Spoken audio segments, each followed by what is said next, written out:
हमने निवेदन किया, हम सब मनुष्य हैं और मनुष्य उसी को कहा जो मनन पूर्वक, बुद्धिपूर्वक कार्य करे, जिसके अंदर ईर्ष्या है, द्वेष है, लोभ है, मोह है, क्रोध है, काम है, अहंकार है, वह व्यक्ति मनुष्य कहलाता है। किंतु उसकी मनुष्यता तब शुरू होती है जब वो परमेश्वर द्वारा दी गई इन उपलब्धियों को, इन साधनों को विचारपूर्वक काम में लाता है, या यूं कहो कि परमात्मा की दी गई शक्तियों का सदुपयोग करता है। वेद में मंत्र आता है ना, ओम तच्चक्षुर्देव हितम पुरस्तात् शुक्रम उच्चरत्। इस मंत्र का भाव क्या है? इस मंत्र का भाव है तत चक्षु देवहितम पुरस्तात् शुक्रम उच्चरत्। छोटे छोटे शब्द हैं, बड़े महत्वपूर्ण। तत्व माने उस परमेश्वर ने, चक्षु माने शक्तियाँ हमें जो दी हैं, हम उन शक्तियों का, चक्षु माने आँख भी होता है, हम उस आँख का सदुपयोग करें। उस आँख से, अर्थात आँख से अभिप्राय ज्ञान से भी है। परमात्मा ने जो हमें ज्ञान दिया है, हम अपने उस ज्ञान को बढ़ाते हुए, उस ज्ञान को पवित्र करते हुए क्या करें? अपनी सब शक्तियों का, अपने ज्ञान का सदुपयोग करें। तत् चक्षु देवहितम। 3 प्रकार से ही चीज़ों का उपयोग होता है, दुरुपयोग, उपयोग और सदुपयोग। किसी को 500 रुपये कहीं पड़े मिल गए, उस व्यक्ति ने उस 500 रुपये को देख करके कहा, अरे वाह, ये तो बहुत अच्छा हुआ, तो चलो शराब पीते हैं, जुआ खेलते हैं। तो वो शराब पीता है, गलत काम में लगा देता है। यह है धन का दुरुपयोग। एक व्यक्ति को 500 रुपये मिले, वो सोचने लगा, अरे चलो मिले 500 रुपये, करते हैं घर में कोई थोड़ी सी बच्चों को ले चलते हैं। उसने फल मिठाइयाँ और कुछ भी चीज़ें खरीदी और ला करके अपने बच्चों को खिलाया और कहा, खाओ, आज तो 500 रुपये पड़े मिले थे, सबने खाया। यह है धन का उपयोग। एक व्यक्ति ने देखा और मन में सोचा, अरे रे रे, पता नहीं किस बेचारे के ये 500 रुपये गिर गए होंगे, चलो भगवान उसका भला करे, लाओ फल मिठाई खरीदता हूँ। और फल मिठाई खरीदे और सीधे गया रोगियों के पास, जहाँ अस्पताल में गरीब रोगी हैं, या सीधे गया कहीं मंदिर में और जा कर के प्रसाद बांट रहा है, उन रोगियों को खिला रहा है, श्रम भी किया। यह है धन का सदुपयोग। तो इसी तरह से जो भगवान ने हमें शक्तियाँ दी हैं, हमें आँख दी है, तो हम आँख का उपयोग करें, आँख का दुरुपयोग करें, आँख का सदुपयोग करें। ये तो हमारे वश में है ना।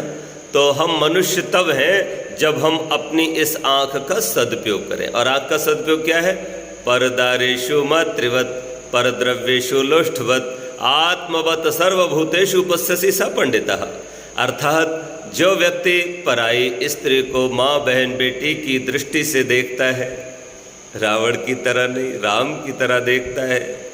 इसी तरह जो व्यक्ति पराये धन को मिट्टी के तुल्य देखता है, श्री राम ने सब कुछ छोड़ा ही, कभी कुछ जोड़ा ही नहीं। कुछ जोड़ा तो केवल यही वैदिक आत्मिक संपत्ति को जोड़ा, आत्मा को जोड़ा, परमात्मा को जोड़ा, परमात्मा के प्यार को जोड़ा।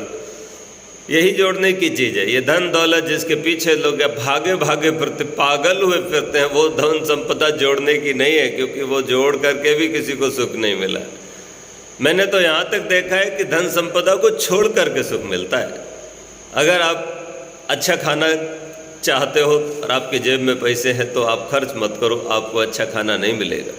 आप खाना खाने के लिए 500 रुपये छोड़ दो, होटल वाले को दे दो, तो बढ़िया खाना मिलेगा, बढ़िया सवारी मिलेगी। धन खर्च करोगे तो बढ़िया कपड़े मिलेंगे, बढ़िया सारी चीज़ें बढ़िया मिलेंगी। अब जोड़ोगे छोड़ोगे हो ही नहीं तो फिर नहीं मिलेगा। तो मैं निवेदन कर रहा था कि जो शक्तियाँ भगवान ने दी हैं, उन शक्तियों का हम सदुपयोग करें, दुरुपयोग कभी न करें। काम का भी सदुपयोग करें, क्रोध का भी सदुपयोग करें, अहंकार का भी सदुपयोग करें, ईर्ष्या का भी सदुपयोग करें। अब ईर्ष्या का सदुपयोग कैसे होता है? ईर्ष्या का सदुपयोग होता है कि हम किसी भी दूसरे व्यक्ति की उन्नति से जले नहीं, किंतु ये सोचें कि इस व्यक्ति ने इतनी उन्नति करी है तो ज़रूर इसने कुछ तो ट्रिक अपनाई होगी, तो मैं भी इसकी ट्रिक अपना करके इससे भी आगे निकलूँगा।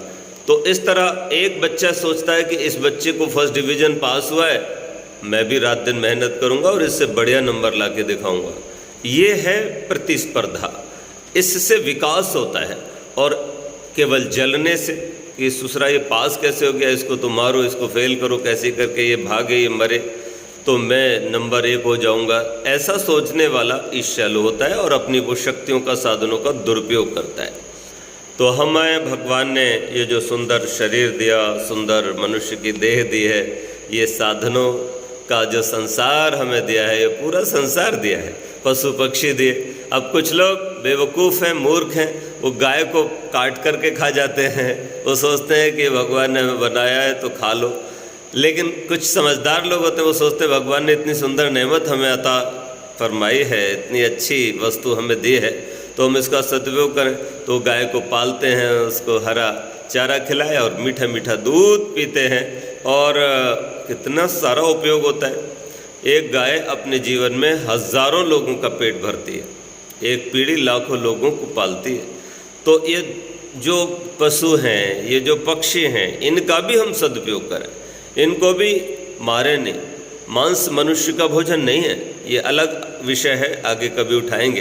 तो निवेदन किया कि हम मनुष्य हैं और मनुष्य उसी को कहा जो परमात्मा द्वारा प्राप्त शक्तियों का और खुद से भी अर्जित शक्तियों का सदुपयोग करें। आपने धन कमाया है, ठीक है, आपने कमाया है, लेकिन आपका पहला हक आपके कमाए हुए धन पर भी नहीं है।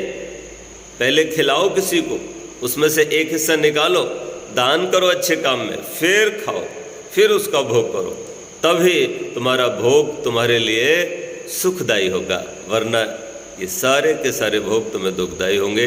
आइए एक भजन